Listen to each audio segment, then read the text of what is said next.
Now this one is the most difficult. It's going to take the most time. It has the most risk, but it also has the most upside. And this is going to be for people that have that entrepreneurial bug.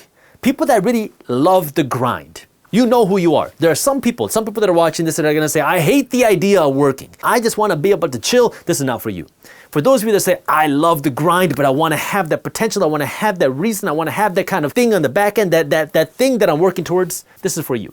Now, for the people that have that grind in them, that don't mind the grind, this is where now you can build something, whether it's your own business or a side hustle, because now you really have no scaling potential, no top limit potential. When you work a job, I don't care how much money you're making, I don't care what job you have, I don't care what career you have, there's generally going to be some sort of ceiling because you're working within the confines of a brand. Now, there are going to be some exceptions to this, but for 99% of people, there's going to be a ceiling as to how much money you make. When you own the business, there's no ceiling because now you're creating it, you're innovating it. But the problem is, the risk all falls back on you. If it doesn't work, you don't make any money. If it doesn't work, you got to pay all the expenses, and it all falls back on you. So now, the question is, what can you do to turn this $10,000 into $100,000? I'm not going to talk about what business you should start, because the people that are telling you got to start this business are generally selling you a course on some type of business idea, which, sure, if you want to learn how to do that, that's fine, and maybe that can take you to $100,000. But what I've seen is if you really want to build a real business,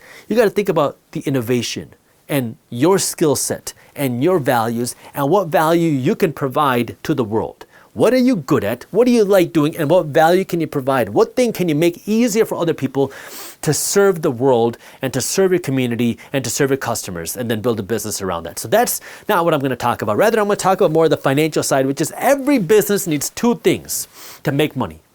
That's it. You really need to understand two things. Number one is you need a product to sell. And number two is you need customers to sell it to. If you have these two things, you can build a profitable business. If you only have one of these two things, you're not going to have a profitable business. If you have neither of these two things, you don't have a business at all. So once you figure out what it is that this business does, what it is that this business monetizes, maybe you bake cakes, maybe you sell an application, maybe you sell a Google Sheet, maybe you sell a software, maybe you sell, I don't know, your consulting, your time, your courses, whatever you sell, you have this thing that you sell. Now you know that. Now what you need is you need people to buy your stuff. And now it's just a math problem. How many people need to buy your stuff for you to make enough money to take you to the $100,000? What do you need to go to $10,000 a month? What do you need to go to $5,000 a month? What do you need to get to $1,000 a month? And now reverse engineer that.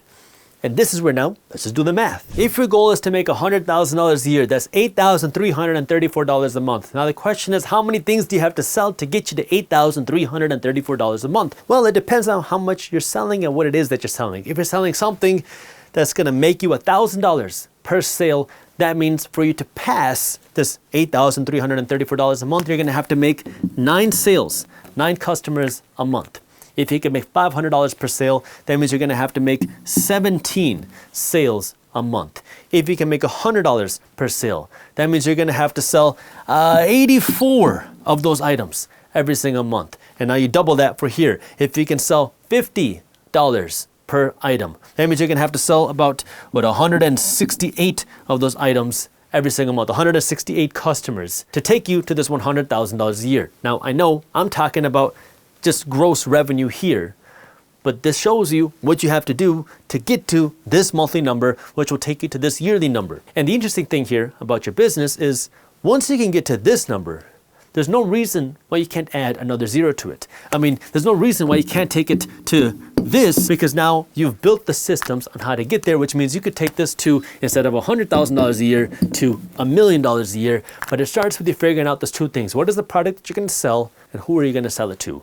Once you figure that out, now it's all about scale, and then it's all about the other business side of things, which is now when you have these customers, can you sell them something else to make even more money on the back end? But I'm not going to get ahead of myself here. Let's start by taking the $10,000, getting it to $100,000. Once you get to the $100,000, now you start innovating to see how you can go from the 100,000 to the million. If you enjoyed this clip and you want to continue your financial education journey, I have another video that I think you'll love. All you got to do is click that button right over there. And for those of you who want to stay up to date on the top finance and business news, you can join Market Briefs, my free financial newsletter, by clicking that button below. Thank you for watching, and I'll see you in the next one.